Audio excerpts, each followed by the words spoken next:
This is your final exam review for the 2010-2011 school year. Number 1. Which of the following does not guarantee that a quadrilateral is a parallelogram? A. Both pairs of opposite angles are congruent. That is a property of a parallelogram, so that is not our answer.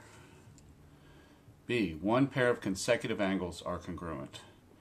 That is not property of a parallelogram, so that could be our answer. Let's check C and D. C says both pairs of opposite sides are congruent. That is true of a parallelogram. And D, both pairs of opposite sides are parallel.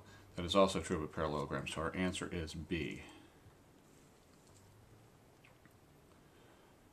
Number 2. Consider the following conditional statement. If it is sunny, then I do not need an umbrella. We want to write the converse, inverse, and contrapositive of that. First, let's start with the symbols.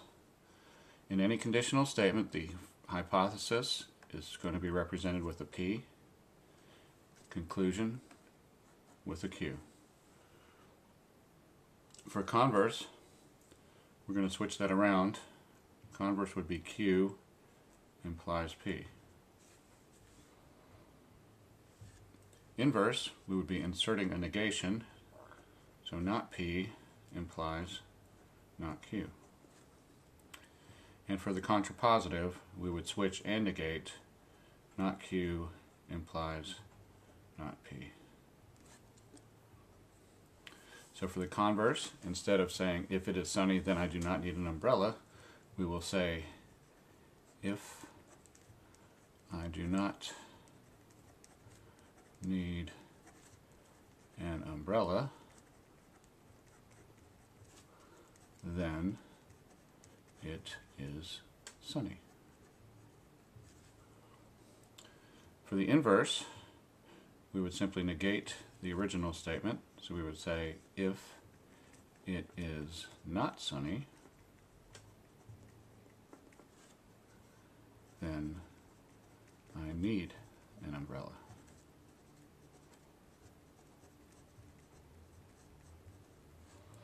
And for the contrapositive, we would negate the converse. So if I need an umbrella,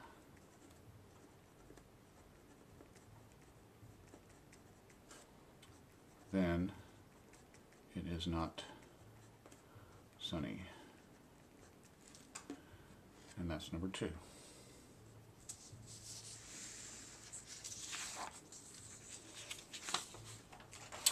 Number 3. Which conclusion logically follows the true statements? If negotiations fail, the baseball strike will not end. If the baseball strike does not end, the World Series will not be played. Again, if we look at our 3 laws that we learned earlier this year, the first law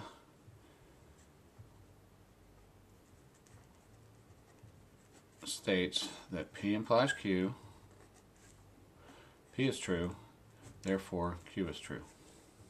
That's our first law. The second law, P implies Q, Q implies R, therefore P implies R. And the third law that we learned, P implies Q, Q is not true, therefore P is not true. Let's see if this one matches one of those statements. If negotiations fail, P, baseball strike will not end, Q. If the baseball strike does not end, that repeats Q, the World Series will not be played. That's a new statement, so we're going to make that an R. So we've got PQ, QR, looks like the second one here, then we can say P implies R. The Q's cancel out. If negotiations fail, abbreviating, the World Series will not be played.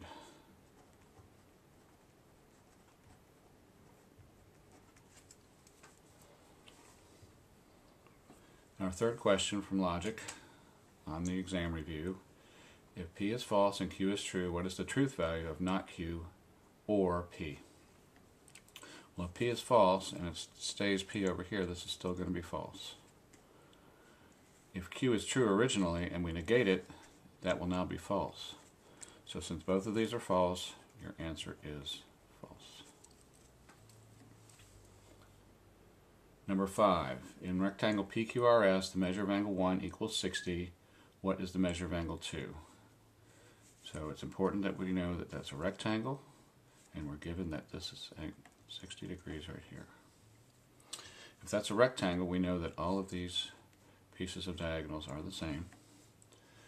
This triangle over here is going to be an isosceles because the sides are the same. We know that these two angles are equal to each other. So all we need to do is subtract 60 from 180. Leaves us with 120 for these two angles. Divide 120 by 2 gives us 60. So the measure of angle 2 equals 60 degrees.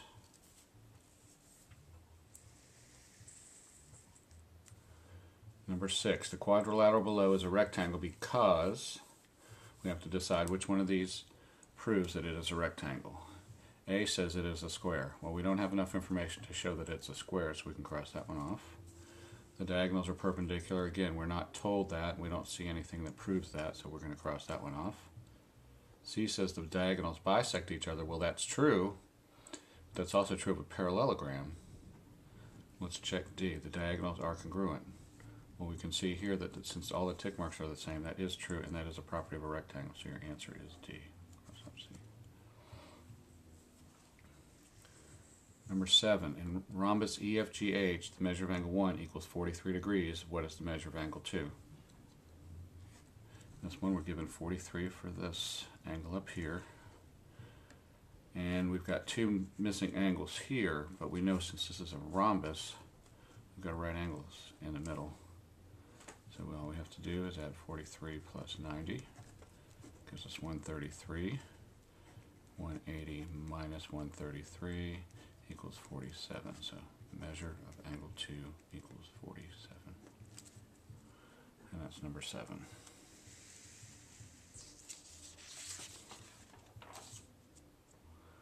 Number 8 is another problem for a rhombus. It says rhombus EFGH, HE is 26, HP is 24, and we want to find EP. So HE is 26, HP is 24, and we want to find PE here.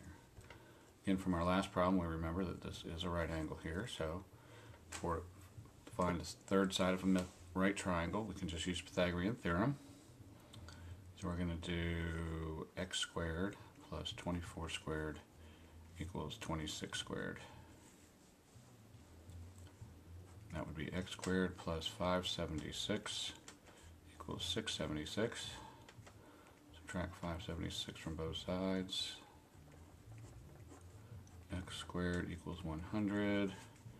X equals 10. And that's what we were looking for. So we'll write 10 in the answer right there. That's number 8. Number 9. Solve for x round to the nearest 10.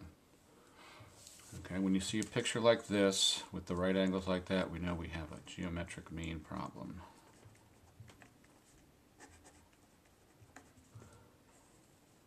For this, we need to set up proportions.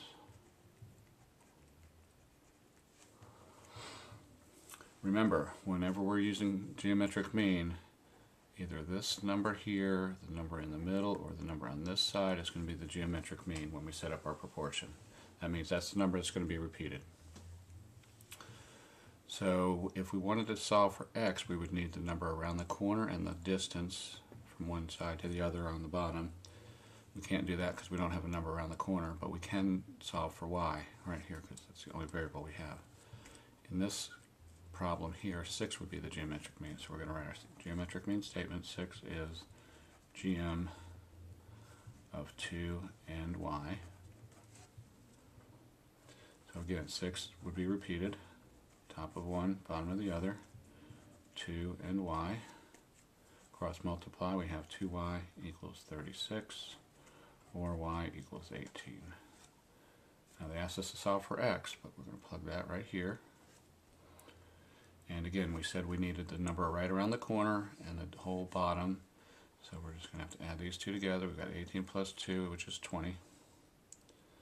So going up here to write our geometric mean statement, x is the GM of 18 and 20. So x goes on the diagonal. 18 and 20 go here, cross multiply, x squared equals 360. Square root both sides, x equals about 18.9, and it rounds off to 19.0. That's number 9. Number 10. Which set of measures represents the sides of a right triangle? That's underlined in bold, so that's important. For the 3 measures to be the sides of a right triangle, they must satisfy the Pythagorean theorem, which is a squared plus b squared equals c squared. C would always be the largest number since we're adding the other 2 to get it. So we're just going to have to go down this list and see which one matches left and right. Let's try the first one. 7 squared plus 8 squared equals 9 squared. 7 squared plus 8 squared is 113, and that's 81. Those do not match. So A is not our answer. Normally we would go through B and C, but I happen to recognize D down here, and I'm just going to show you that it does work. If we do 39 would be by itself, so we're going to do 15 squared plus 36 squared equals 39 squared. If you put this in your calculator, you'll get 1521 equals 1521, and that is our answer. And that is number 10.